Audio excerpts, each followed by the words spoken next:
यस्तै राष्ट्रभक्ति र प्रकृतिका अनेकन पक्षहरूलाई आफ्ना रचनाहरूमा समावेश गर्दै जीवनलाई प्रकृति सापेक्ष ढङ्गबाट व्याख्या गर्न सक्ने एक स्वच्छन्दवादी भावधारा र परिष्कारवादी शैली भएका कुशल नेपाली सर्जक 100 वर्षीय राष्ट्रकवि माधवप्रसाद घिमिरे।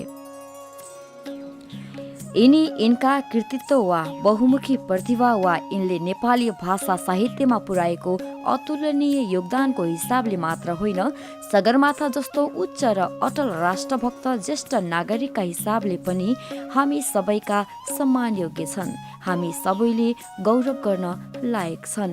1976 आश्विन 7 गते मङ्गलबार पहाडको मान्छेलाई सोद्धाखेरिमा कस्तो उत्तर आउला, बेलुका ठुलो धानको भात खाइसक्ने बेलामा जन्मिया। बाबु गौरीशङ्कर घिमिरे र आमा द्रौपदी घिमिरेको कोखबाट विक्रम सम्वत 1976 असोज 7 गते लमजुङको पुस्तुनमा जन्मेका माधवप्रसाद घिमिरेको बाल्यकाल सुखद थिएन। 2 वर्षको हुँदा मात्रै वियोगको पीडा भोग्नु एउटा बालकको लागि चरम पीडादायी कुरा हो। आमा बितेदेखि नै माधव घिमिरेका दुःखका दिनहरू सुरु भएछन्। पहिले त मेरी आमा एउटी हुन् भन्ने थाहै थिएन।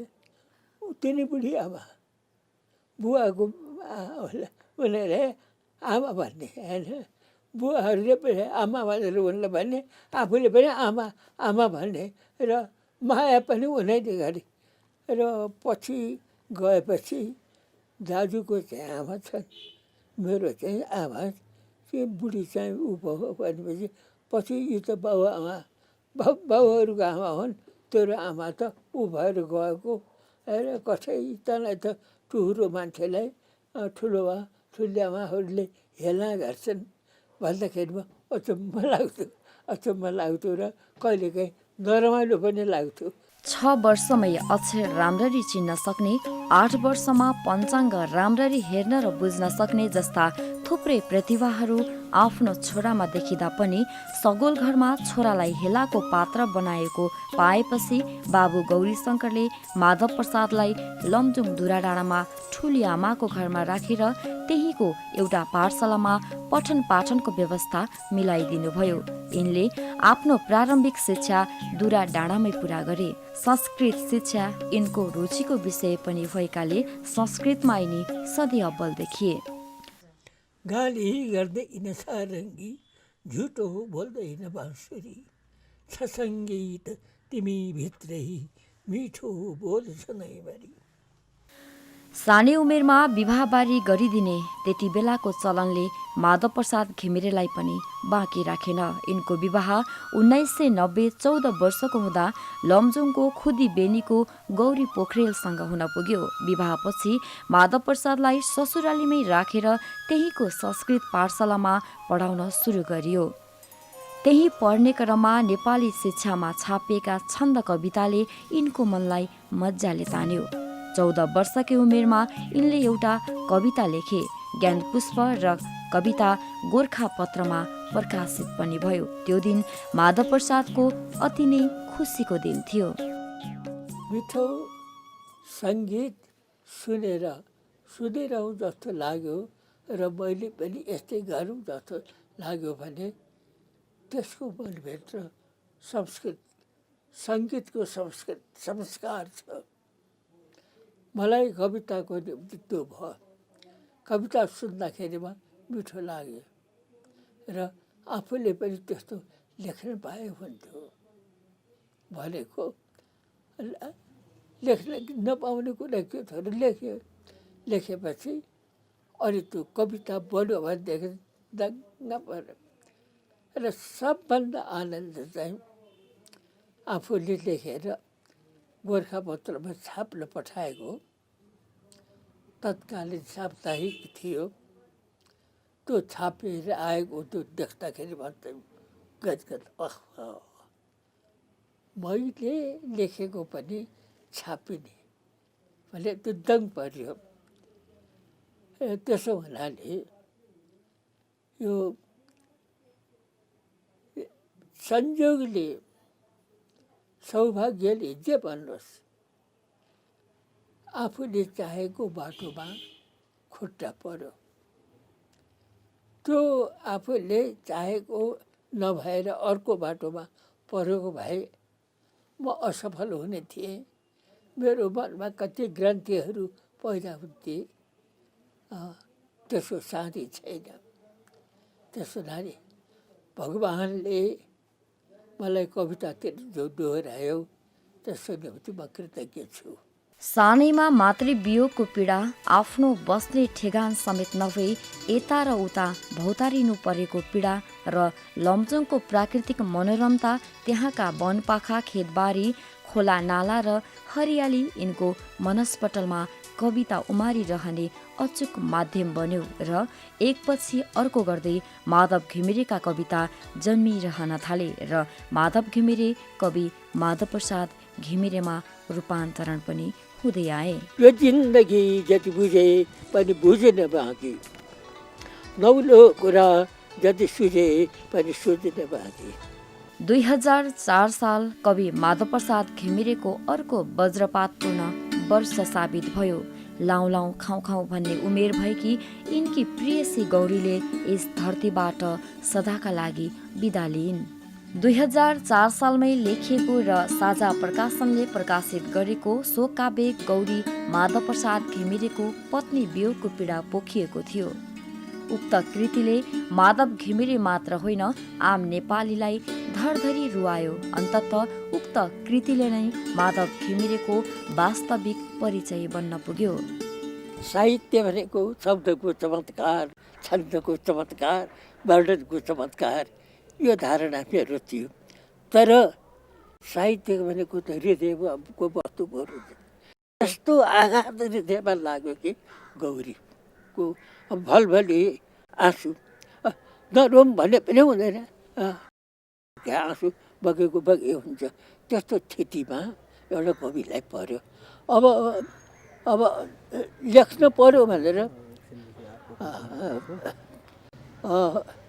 यो लेख्छु भनेर आँटेको पनि होइन, नलेखी बस्न पनि सकेन। किनभने यही शोक प्रबल भएको बेलामा लेखेँ भने पो यो लेख्न सक्छु। अहिले मलाई गौरी जस्तै, त्यो पनि त्योभन्दा पनि बढी होइन, गौरी जस्तै काव्य लेखेर दिनुहोस् तपाईँलाई। यो नेपालको होइन, यो धरतीको साम्राज्यको सम्राट बनाउँछु भनेर कसैले भन्नुभयो भने बन्दोबस्त गर्छु। अब त्यो मुडै छैन। मुडमा नआइकन कविता लेख्नु हुँदैन। खास गरी यस्ता मुड भनेको कुरो चाहिँ नआइदियो हुन्थ्यो भन्ने चिज हो। तर आयो, मैले कसरी लेख्न सकेँ म भन्न सक्दिनँ। कवि माधव प्रसाद घिमिरेको 2005 सालमा लमजुङकै महाकाली अधिकारीसँग दोस्रो विवाह भयो। दोस्रो विवाहपछि पुनः उनको सृजनशील र पारिवारिक यात्रामा सहजता आयो। कवि माधव प्रसाद घिमिरे, कवि शिरोमणि लेखनाथ पौडेल, रविन्द्रनाथ टैगोर, कवि महाकवि लक्ष्मी प्रसाद देवकोटा जस्ता सर्जकहरूबाट निकै प्रभावित पनि थिए। यिनी 2060 सालमा लक्ष्मी प्रसाद देवकोटाको अध्यक्षतामा गठित काव्य प्रतिष्ठानमा 4 वर्ष सदस्य समेत रहेका थिए। कवि माधव प्रसाद घिमिरे कवि मात्र रहेनन्, गीतकार, उपन्यासकार, कथाकार, काव्यकार सब थोक बने र नेपाली भाषा साहित्यको अभिवृद्धिमा अनवरत कलम चलाइ नै रहे। यतिका उमेर हुनुभयो, मृत्युदेखि डर लाग्दैन भन्ने प्रश्नमा यिनी भन्छन्, पहिले त एकदम डर लाग्थ्यो। श्रीमतीजीलाई आधा रातमा लगेर के अरे ऊ गर्न पनि जलाउन पर्ने, अनि त्यो बाटो हिँड्न पनि के अरे डर लाग्थ्यो पहिले, के अरे लाग्दथ्यो। अब अहिले चाहिँ के भयो भनेदेखि मरण पनि सजिलै हो। अब अरू आफूभन्दा पछाडिका गएर म मात्रै बाँचेँ भने त मलाई त दुःख हुन्छ। अब अर्को साइडबाट थाले र अनि प्राप्तिको कुरा पनि गरेँ। राष्ट्रले मलाई सम्मान गर्यो, मैले पनि 2-4 पङ्क्ति लेखेको छु। अब जानलाई के पिर भयो त मलाई। सास छोड्ने बेलामा अब त्यो रासायनिक किसिमले छटपटाउने भन्ने इत्यादि कुरो त्यो अर्को कुरो। तर हृदयले अथवा मस्तिष्कले हामीले गर्छौँ है त्यति धेरै बाँच्न पाइन्छ भन्ने कुरा त भएन। अझै पनि धेरै बाँच्न खोजेको कस्तो असन्तोष बुढो भन्छन् अरूले। म के अरे 80 मान्छेहरू लाएँ, ऊ चाहिँ के अरे 100मा पनि के अरे खै बाटो पर्नुभयो भनेर कुरा गर्छ है भनेर भन्छ। त म पहिले पनि के भने ए बुढो बाजे के गर्दै हुनुहुन्छ भनेर के गरेँ बाँच्दैछु काल पर्खिँदैछु भने यस्तो मलाई मन पर्दैन। पहिलेदेखि भइरहेको छ। मेरो मूल्याङ्कन त तपाईँहरूले कविताबाट गर्ने यो वचनमा होइन मृत्युको डर लाग्दैन। मेरो रचना पढ्नुहोस्, एकदम गरी जीवनको महिमा गाएको जीवनको। अब पहिले श्रीमतीलाई के अरे सेलाएँ, त्यसपछि आएर के अरे त्यो शोकामा लेखेँ, त्यसपछि राजेश्वरी लेखेँ। त्यसमा पनि कारण छ त्यो लेख्नको र त्यहाँ चाहिँ जीवनप्रतिको आस्था छ। बाँच्न पाइयो नि जीवन दुई घडी बढी बाँच्न पनि पाउनु पनि ठुलो कुरा हुन्छ। पहिले त के भने त्यो उसको बाटो त्यो मसानको बाटो हिँड्न पनि डर लाग्ने। यो काठमाडौँ आएपछि शङ्ख बजाएर त्यो रातो पहेँलो के ओढाएर टु गरेर आफ्नो दर्शन के भएको थियो, केही पनि त थिएन। उसको सास गइसकेका त्यो के अरे भूत प्रेत केही पनि होइन, ढुक्कै सास हिँड्यो भने त तैपनि डर लाग्यो। त्यो सारा चिज थियो, तरलित थिएँ म। तर अहिले चाहिँ एउटा मसालमा गएर रातभर भन्यो भने म सुत्दिनँ भनेर भन्दिनँ, तर पूर्व संस्कारले सुत्न त म सुत्छु। केही हुन्छ कि भन्ने भित्रमा केही हुँदैन, केही पनि छैन। एउटा मैले भन्ने होइन केही हुन्छ कि। जीवनमा यति बेला सुख शैल नै छ, चारैतर्फ प्रशंसा मात्र मिलेको छ। देश विदेश धेरै घुमे, देखे पनि एकछिन टोलाएँ भने उही बाल्यकालको मेरो गाउँघरकै याद आउँछ भन्ने यी कविलाई गाउँघरले जस्तो सन्तुष्टि अरू कुराले दिन सकेनछ।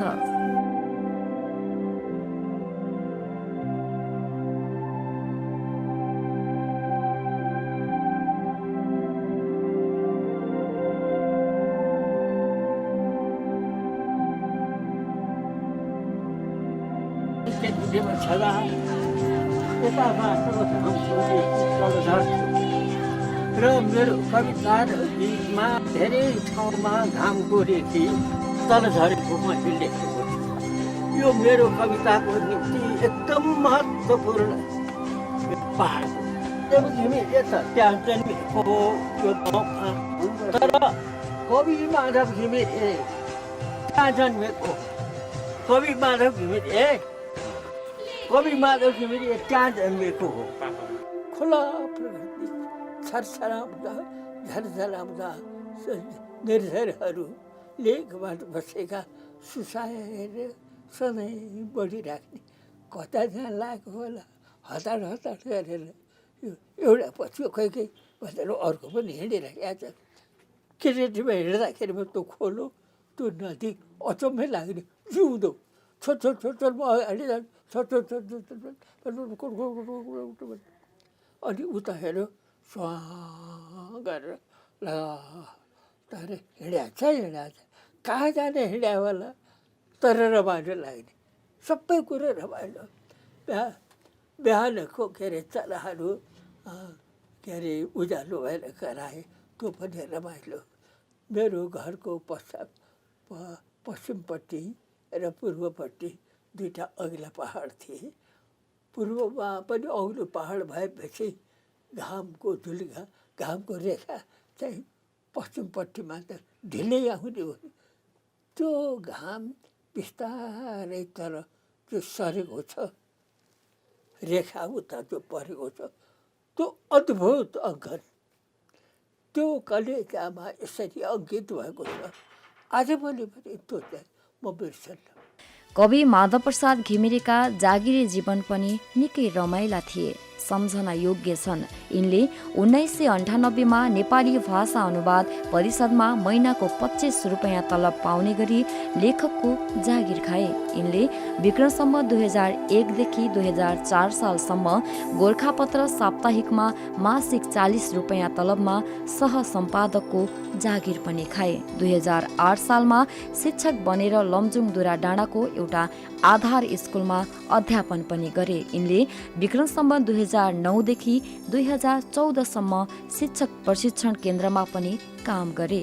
त्यसपछि 2014 सालमा तत्कालीन नेपाल राजकीय प्रज्ञा प्रतिष्ठानमा सदस्य नियुक्त भए र यिनी मात्र एकजना त्यस्तो भाग्यमानी व्यक्तित्व हुन् जसले सदस्यबाट जागिर खाएर प्रज्ञा प्रतिष्ठानको कुलपति समेत भएर सेवा निवृत्त भए। जीवनमा कहिल्यै कुनै राजनीतिको साक्षी नबनेका यी सृजनशील ऊर्जाशील व्यक्तित्व सधैँभरि सबैको प्रिय मात्र बने। यिनका अजर र अमर कृतिहरूका लागि थुप्रै सम्मान र पुरस्कार प्राप्त भएका छन्। साझा पुरस्कार, पद्मश्री साधना सम्मान, महाउज्ज्वल पदक, भूपालमान सिंह कार्की प्रज्ञा पुरस्कार जस्ता अनगिन्ती सम्मानहरूको प्रमाण हुन् यी भित्ताभरि सजिएका तस्बिरहरू। साहित्य मार्फत गरेको देश प्रेम र देशभक्तिको कदर स्वरूप नेपाल सरकारले 2060 सालमा प्रदान गरेको राष्ट्रकविको सम्मान यी साहित्य साधकको लागि अझ उत्प्रेरणाको आधार बन्यो। त्यो पहिलो जो मान्छे लेखेर त्यो कवि बन्छु भनेर भनेपछि त्यो मैले सम्झेँ कि म राष्ट्रकवि र आफ्नो जुन बाटो हो त्यही बाटोमा लाएर माथिल्लो पुगिसकेर सरकारले सम्मान गर्नु भने सबभन्दा ठुलो कुरो हो। त्यसमा सबभन्दा सम्मानित र त्यो पाएकोमा सबभन्दा खुसी। यी भन्छन् अझै एउटा कृति लेख्नु छ। त्यसमा जुन राम्रो खल्ड हो त्यो 2 सर्ग चाहिँ लेख्न बाँकी थियो। त्यही बिचमा चाहिँ मेरो के भने यो के अरे फुलबारीमा घुम्दाखेरिमा बजारिएँ। त्यसपछि यो मेरो सोचाइ नै के अरे फरक भइदियो।